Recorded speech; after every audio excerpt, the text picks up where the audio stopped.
Hello दोस्तों, नमस्कार। हम इस 10 मिनट के सीरीज में जेआईबी के Indian economy Indian financial system के पेपर में हम लोग कंटिन्यू कर रहे हैं इकोनॉमिक रिफॉर्म्स।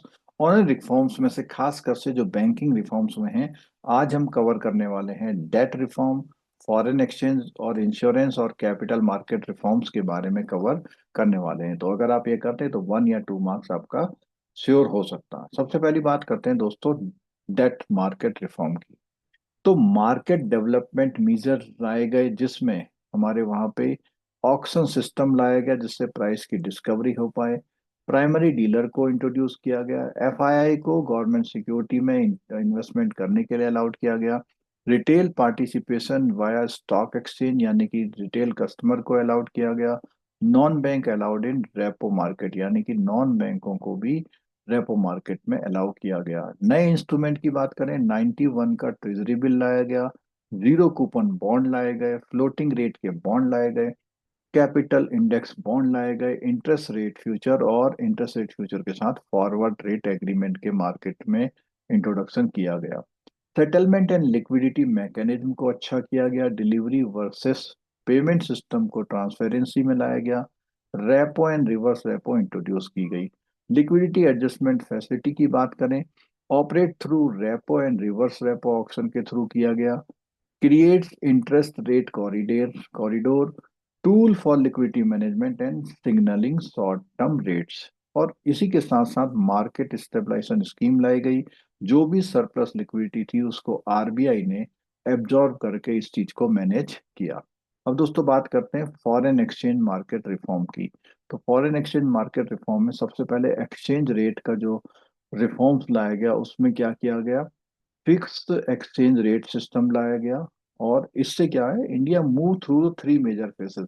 तो पहले यहाँ फिक्स रेट होता था, बास्केट ऑफ करेंसी से लिंक किया गया, market determined floating exchange rate system लाया गया जो कि अब चल रहा है। ठीक है। तो पहले फिक्स रेट था, उसको अब market determined floating exchange rate से कनेक्टेड कर दिया गया। लीगल रिफॉर्म की बात करते हैं तो फॉरेक्स जो उसमें है, एक तो फेरा जो है उसको कन्वर्ट करके फेमा कर दिया गया 1999 में। तो पहले फेरा जो था कंट्रोल ओरिएंटेड था, फेमा को लाया गया मैनेजमेंट एंड फैसिलिटेटेड ओरिएंटेड। रुपी की कन्वर्टेबिलिटी लाई गई। करंट अकाउंट कन्वर्टेबिलिटी का ऑप्शन लाया गया। Boosted trade and current account transaction किए गए। इसके साथ साथ development of foreign forex instrument किया गया। रुपी जो है फॉरेन करेंसी स्वैप लेके आया गया। फॉरेन करेंसी का रुपी ऑप्शन लाया गया। एडिशनल हेजिंग इंस्ट्रूमेंट लाए गए।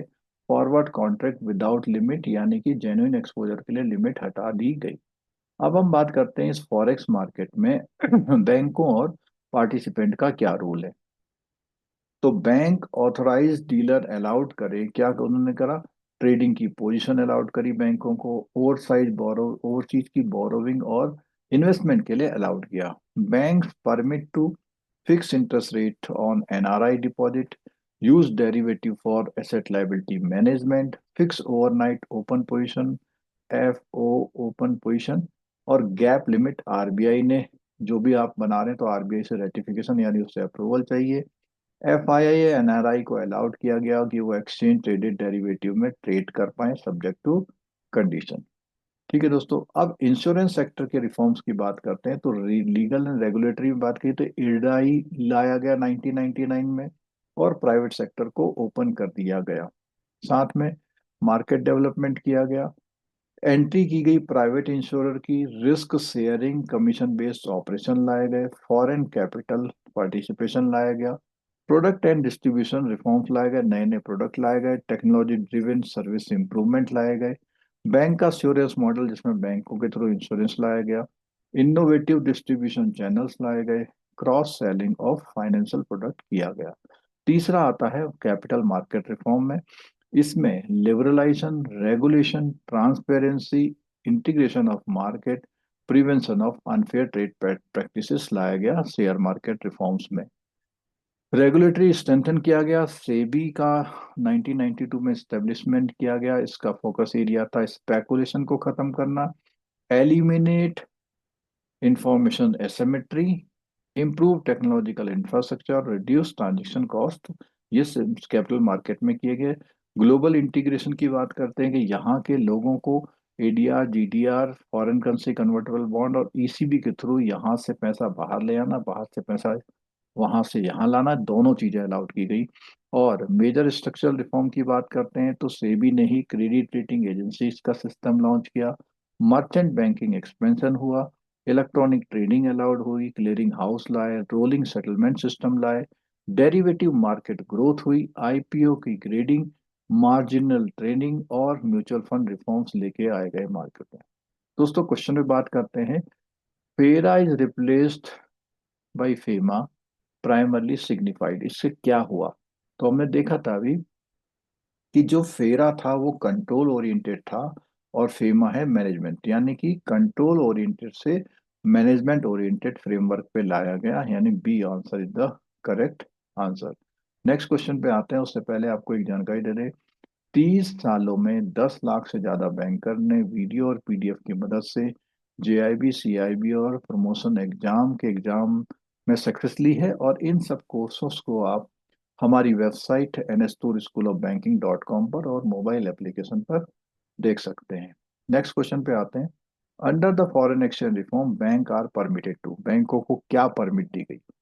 Fix interest rate of non resident deposit subject to specification, यानी कि फिक्स रेट लाए गए नॉन रेजिडेंट डिपॉजिट के लिए कुछ स्पेसिफिकेशन के साथ।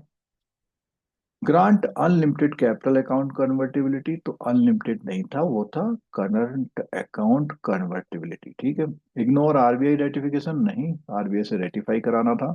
Trade derivative without underlying exposure, नहीं, बिना अंडरलाइंग एक्सपोजर के ट्रेड नहीं था, तो first option A is the correct answer. Next question कुछ असर्शन बेस्ड है और रीजन है। Indian exchange rate system presently follow a market determined floating rate, तो हमने देखा था कि ये जो है इस समय हमारा exchange rate system market determined floating rate पर आ गया है, बिल्कुल ठीक है। Earlier the rupees was link to a basket of currencies before full transition, यानी इस ट्रांजिशन से पहले रुपी को एक बास्केट ऑफ करेंसी से लिंक किया गया था, तो ये एक अलग बात है, ये एक अलग बात है। दोनों ही ट्रू हैं, लेकिन ये आर उसका एक्सप्लेनेशन नहीं है, तो both A and R R true, but R is does not explain B, है ना, दोनों एक अलग अलग बात है, इसमें कोई किसी का एक्सप्लेनेशन नहीं है। ऐसे ही एक क्वेश्चन और है। IRDAI was established in the 1993. The objective was to open insurance sector to private and foreign participation, यानी कि दोनों बातें ठीक हैं। और आर जो है, क्योंकि जब ये इस्टेब्लिश किया गया 1999 में, तो इसका ऑब्जेक्टिव था कि इंश्योरेंस सेक्टर को क्या किया जाए, प्राइवेट सेक्टर के लिए ओपन किया जाए, यानी कि both A and R true and R is correct explanation, A option is the correct answer. Next question पे आते हैं। Consider the following regarding capital market, क्या चीज है इसमें? सेबी वाज established 1992, बिल्कुल ठीक है। FI were allowed to invest Indian stock market in 1992, बिल्कुल ठीक है। Rolling settlement system was introduce to reduce settlement risk, बिल्कुल, सेटलमेंट रिस्क के को कम करने के लिए रोलिंग सेटलमेंट का सिस्टम लेकर आया गया। ADR, GDR, Indian corporate to access international market, बिल्कुल ठीक है। इसके थ्रू हम लोग इंडियन मार्केट, इंडियन जो कॉर्पोरेट हैं वो फॉरेन मार्केट को एक्सेस कर पा रहे, तो 1 2 3 4 ऑल आर करेक्ट, यानी C option is the correct answer. Next question पे आते हैं। Consider the following statement regarding foreign exchange market reform. Current account convertibility was adopted, ये हमने बताया था, बिल्कुल करी गई थी। F I N R I are completely prohibited from trading in, नहीं, बिल्कुल नहीं था। Authorise dealer may be taken take trading position subject to the broad board specification, बिल्कुल ठीक है, वो कर सकते थे ट्रेडिंग पोजीशन, लेकिन उनको बोर्ड से क्या लेना था, अप्रूवल लेना था।